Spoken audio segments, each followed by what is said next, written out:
حضرت عبداللہ بن حذافہ جہاد کر رہے تھے، روم کے عیسائیوں نے گرفتار کر لیا، 1000 آدمی نے مل کے پکڑا، گرفتار نہیں ہوتے تھے صحابی، 1000 آدمی نے گھیرا ڈالا، گرفتار کر کے لے گئے، اور جب بادشاہ کے سامنے گئے تو وزیر کہنے لگا بادشاہ بندہ بڑے کام کا ہے، اگر ہمارے قابو آ گیا تو فائدہ دے گا، صحابی ہیں حضرت عبداللہ بن حذافہ، حضرت فاروق اعظم کا زمانہ ہے، اگر قابو آ گیا تو فائدہ دے گا۔ بادشاہ کہنے لگا کیوں، کیا خوبی ہے؟ کہنے لگے ہم 1000 آدمی تھے، یہ اکیلا قابو نہیں آ رہا تھا، 1000 آدمی تھے، اگر ہماری فوج میں شامل ہو گیا تو بہت بڑا جرنیل ملے گا۔ بادشاہ کہنے لگا کوئی مسئلہ نہیں، 2-3 چیزیں ہوتی ہیں بندے کو خریدنے کے لیے، خرید لیتے ہیں۔ بادشاہ کہنے لگا عبداللہ جتنی دولت تجھے چاہیے میں تجھے دے دیتا ہوں، میرے لشکر میں آ جا، معاذ اللہ اسلام چھوڑ دے۔ حضرت عبداللہ بن حذافہ کیا فرماتے ہیں؟ فرماتے ہیں بڑا تو بیوقوف ہے، میں نے دولت کمانی ہوتی تو مدینے میں بیٹھ کے تجارت کرتا، میں دولت کمانے نہیں نکلا، میں تو رسول اللہ کی رضا کمانے کے لیے نکلا ہوا ہوں۔ دولت کمانی ہوتی تو کسی مارکیٹ میں ہوتا، میدان میں آنا تھا، شہادت ہے مطلوب مقصود مومن، نہ مال غنیمت نہ کشور کشائی، یہ دولت تو لونڈی ہے رسول اللہ کے دروازے کی، یہ تو پیچھے پیچھے پھرتی ہے نبی پاک کے غلاموں، یہ کمانی ہوتی تو میں کسی مارکیٹ میں ہوتا، میدان میں تھوڑا ہوتا۔ عبداللہ بن حذافہ سے ایک دوسری چال چلی، کہنے لگے میاں عہدہ جو تجھے چاہیے، میں بادشاہ ہوں، میرے نیچے جو عہدہ تو کہے گا وہ تجھے مل جائے گا۔ حضرت عبداللہ بن حذافہ کہنے لگے شاید تجھے پتہ نہیں میری تعریف کیا ہے، شاید تو جانتا نہیں میری تعریف کیا ہے۔ کہا صاحب کی کیا تعریف ہے؟ کہنے لگے میں رسول اللہ کا صحابی ہوں، اور کائنات میں سب سے بڑا عہدہ مصطفیٰ کے صحابی ہونے کا عہدہ ہے۔ صحابہ وہ صحابہ تھے جن کی ہر صبح عید ہوتی تھی، خدا کا قرب حاصل تھا، نبی کی دید ہوتی تھی۔ فرمایا میں نے حضور کے جلوے دیکھے ہوئے ہیں، مجھے عہدے کی ضرورت ہی نہیں، اور میں نے عہدہ لینا ہوتا تو میں سیاست کرتا، میں تو شہادت لینے نکلا ہوں میدان میں، عہدے کا میں نے کیا کرنا ہے۔ اب بادشاہ کہنے لگا اسے قتل کر دو، وزیر کہنے لگا نہیں ایک بات اور ہے، مجھے ایک چال اور چلنے دو۔ کہا وہ کیا؟ کہنے لگے میری بیٹی بڑی خوبصورت ہے، مجھے موقع دو اپنی ہی بیٹی کو سجا بنا کے، وہ جوان جس کی جوانی اتنی بڑی ہے کہ 1000 آدمی مقابلے میں کھڑا نہیں ہوتا، اس جوان کے کمرے میں رات کی تنہائی میں بنا سوار کے بی بی کو بھیجا۔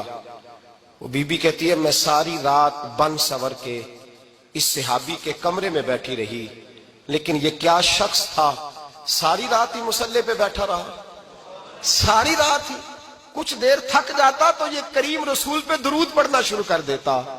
بی بی کہتی ہے سحری ہو گئی تو میں نے چھو کے دیکھا کہ انسان ہے کہ جن ہے، یہ بندہ ہے کہ فرشتہ ہے، چھو کے دیکھا۔ کہنے لگے پیچھے ہٹ جا، میں نے کہا میں نے تو سنا تھا تو 1000 کے مقابلے میں ہے، اور تو اتنا بے حس ہے کہ بنی سوری دلہن بیٹھی ہے، تو نے نظر نہیں کی؟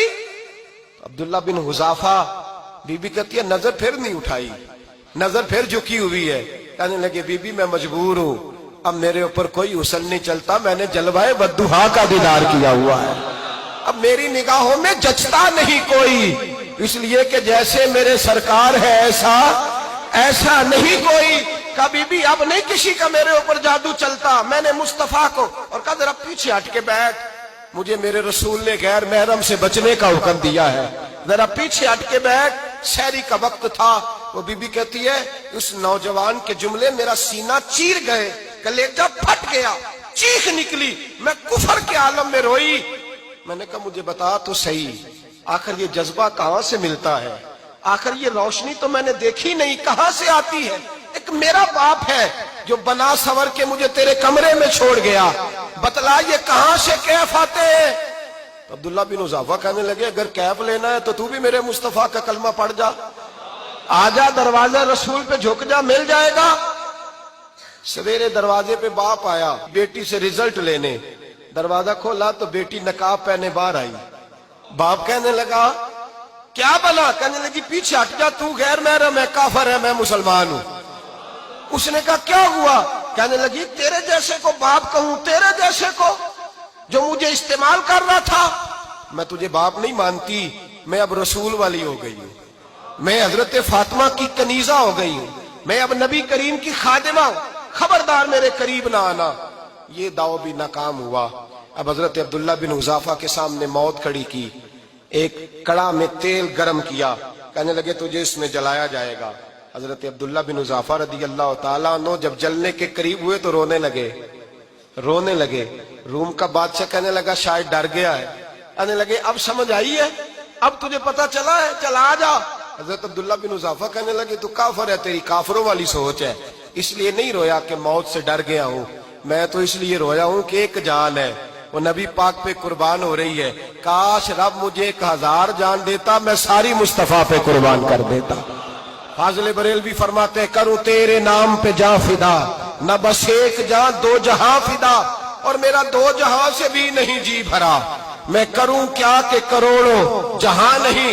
اور میاں صاحب فرماتے ہیں وہ کچا رنگ للاری والا جیڑا چڑھدا لیندا رہندا، اے عشق تیرے دا رنگ محمد چڑھ جائے پھر نہیں لیندا۔